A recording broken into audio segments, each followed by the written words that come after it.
प्यारे दोस्तों, आज का हमारा ये वीडियो हर उस इंसान के लिए बहुत ही ज़्यादा ख़ास है जो शादीशुदा है। क्योंकि दोस्तों आज की इस वीडियो में हम आपको बताने वाले हैं कि एक शादीशुदा औरत गैर मर्द के पास कब और क्यों जाती है, यानी कि ऐसा कौन सी वजह होती है जिसकी वजह से एक शादीशुदा औरत गैर मर्द के पास जाने पर मजबूर हो जाती है। तो दोस्तों इस वीडियो में हम आपको एक मियाँ बीबी का एक सच्चा वाक़या बताने वाले हैं जो सुनने में तो एक कहानी के जैसा लगेगा, मगर हकीकत है जिसको सुनकर आप लोग भी हैरान और परेशान हो जाओगे। इसलिए दोस्तों अगर आप शादीशुदा है या नहीं भी है तो भी आपको ये वीडियो आखिर तक ज़रूर देखना चाहिए। वीडियो आपकी ज़िंदगी बदल सकता है। आप बस इस वीडियो को एक लाइक ज़रूर करें। दोस्तों कभी कभी हम इस बात से अनजान हो जाते हैं कि हमारी की हुई छोटी गलतियाँ किस तरह से हमारे बसे बसाए घर को तबाह और बर्बाद कर देती है, कि हम इस बात को भूल जाते हैं कि हमारे घर में जो कुछ गलत हो रहा है कहीं उसके ज़िम्मेदार हम खुद तो नहीं है।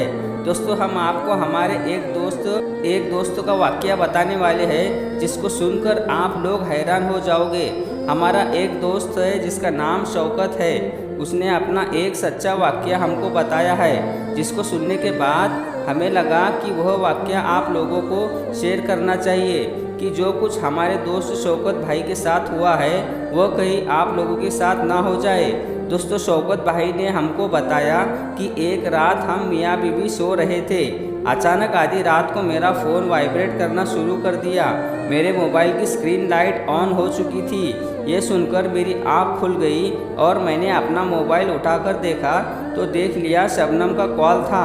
मैंने सोचा कि इस वक्त उसको क्या मुसीबत पड़ी होगी।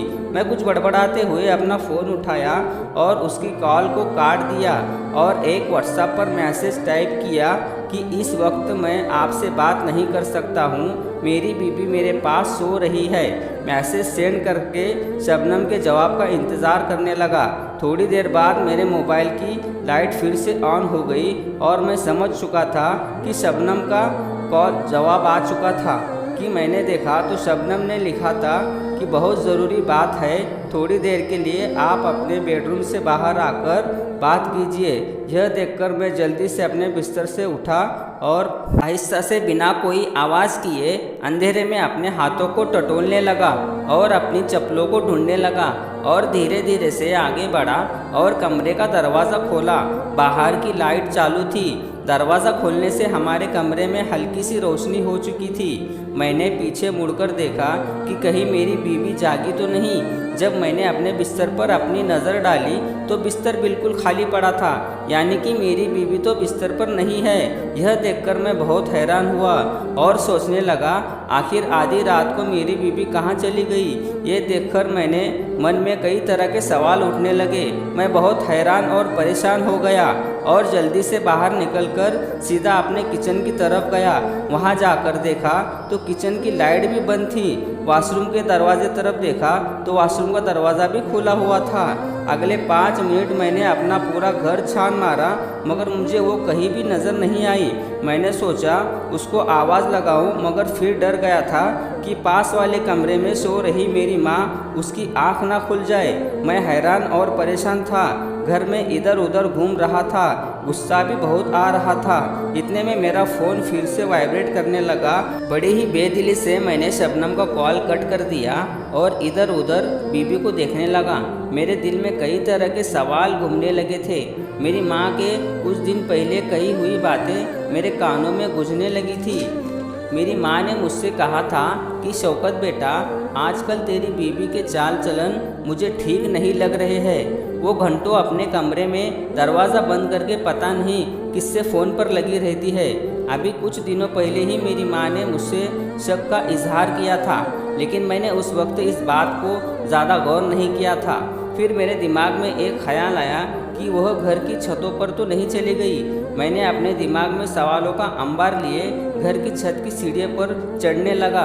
अभी मेरा पाँव आखिरी सीढ़ी चढ़ने ही वाला था कि मेरी बीवी की बातें सुनकर मेरे पाँव वहीं रुक गए।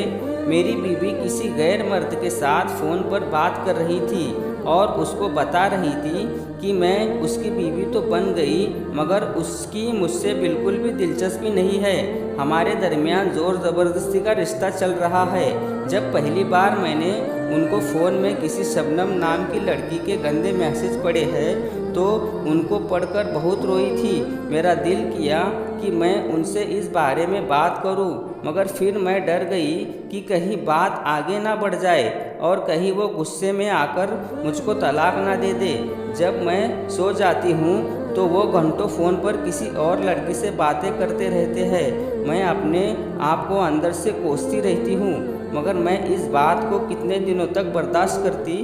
मैं भी तो इंसान हूँ, मुझे भी तो कोई चाहिए जो मेरा अपना लगे, जिससे मैं अपने दिल की बातें कर सकूं, जो मेरे दिल की बात को सुन सके। मगर जब से तुम मेरी ज़िंदगी में आए हो तो मुझे ऐसा लगने लगा है जैसे कि इस दुनिया में कोई है जो अपना है, जो मेरी परवाह करता है। जब भी परेशान होती हूँ तो तुम्हें याद करती हूँ, तुमसे बात करके दिल का बोझ हल्का हो जाता है। वो घर में अपने दिल की बात किसी और से करते हैं तो मेरे दिल की भी बात सुनने के लिए तुम मेरे पास हो। तो दोस्तों, शौकत ने बताया कि अभी उनकी बातें चल ही रही थी तो मैं बर्दाश्त से बाहर हो गया और ये बात सुनकर मैं गुस्से में लाल हो गया और यह सोचकर आगे बढ़ने ही वाला था कि आज तो उसको उसके किए की धोखे की सज़ा मिलकर रहेगी। इतने में मेरा फ़ोन फिर से वाइब्रेट करने लगा। ये देखकर मेरे सारे जज्बात एकदम ठंडे पड़ गए, एकदम से जैसे सब कुछ रुक गया हो। मुझे ऐसा महसूस होने लगा जैसे कि किसी ने मेरी ज़ुबान जकड़ ली हो। उसके बाद मेरे पाँव आगे नहीं बढ़ पाए और एक शिकस्त खाए हुए इंसान की तरह मैं वापस सीढ़ियों से उतरने लगा। उनकी बातें अभी भी मेरे कानों में पड़ रही थी और मेरे कलेजे को छन्नी कर रही थी। अपना फ़ोन स्विच ऑफ किया और चुपचाप आकर अपने बिस्तर पर लेट गया। आज तो मुझे आराम पहुंचाने वाला मेरा बिस्तर भी कांटों की तरह चुभ रहा था, मगर इस तरह का कसूरवार मैं खुद था। मैं कैसे किसी को इस बात की सज़ा दे देता हूँ। इस बात का अगर कोई कसूरवार था तो वो मैं खुद था। ये कहते कहते शौकत फूट फूट कर रोने लगा। दोस्तों, सुनने में तो यह आपको एक कहानी के जैसा लगा होगा, मगर आज यही हकीकत है। आज इस दुनिया में बहुत से मर्द ऐसे हैं अपनी बीवियां होने के बावजूद गैर औरतों में दिलचस्पी रखते हैं, गैर औरतों के चक्रों में रहते हैं और यही बात किसी भी बीवी को पसंद नहीं होती, जिसकी वजह से अक्सर मियाँ बीवी में दूरियां बन जाती है और फिर बीवी को गलत कदम उठाने पर मजबूर करती है।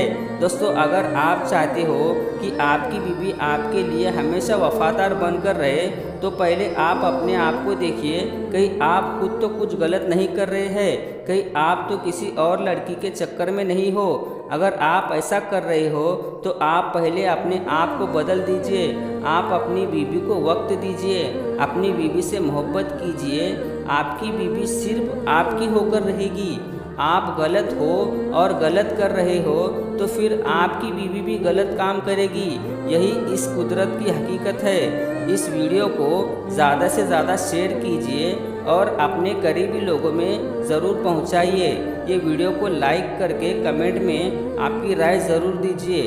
मैं मिलता हूं फिर एक ऐसे ही नई वीडियो में।